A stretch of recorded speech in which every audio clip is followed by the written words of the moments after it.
So I was week 30. I go into hospital because I thought I was going to deliver a baby. They actually wake me up and told me that I have COVID. Symptoms started to arise and they were quite bad. They were starting to worsen. They had to do CT scans to see if I was having a pulmonary embolism because of the clotting. I did ask them if COVID would have affected her. They said unlikely, but because it affected her fetal growth restriction, she is mostly likely to have maybe developmental issues in the future. So we don't know. And when you don't know, you have that anxiety continuously.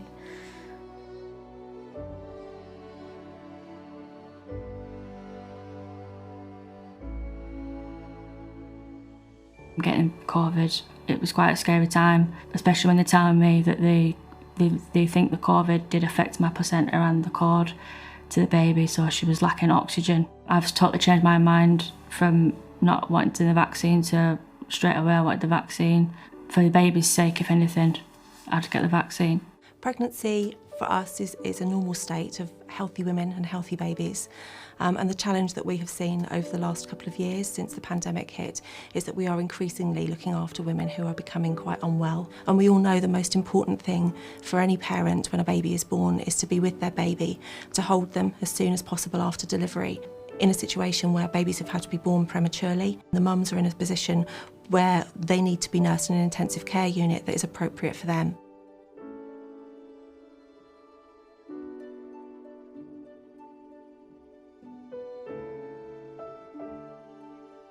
So I was about 32 to 33 weeks pregnant at that stage when we both got COVID. Following the birth of my son, he was taken straight to ICU in Burnley and I continued to deteriorate. I was still on ICU and I was still receiving CPAP then.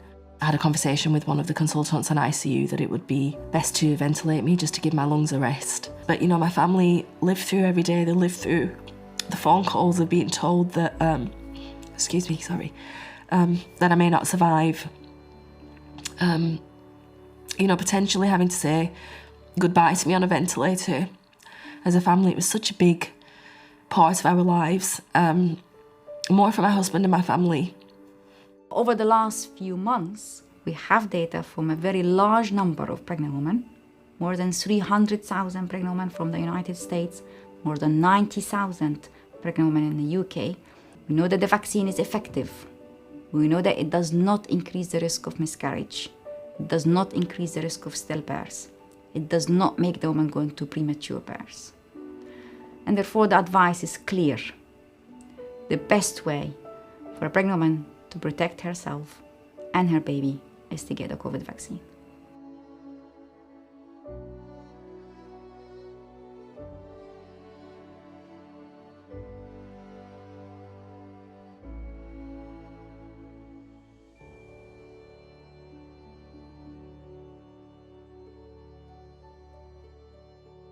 We know that it's so safe for pregnant women to have it. I really strongly advise that they should, because I don't want them to experience what I went through. I unfortunately couldn't get it at the time, but if I could have, I definitely would have.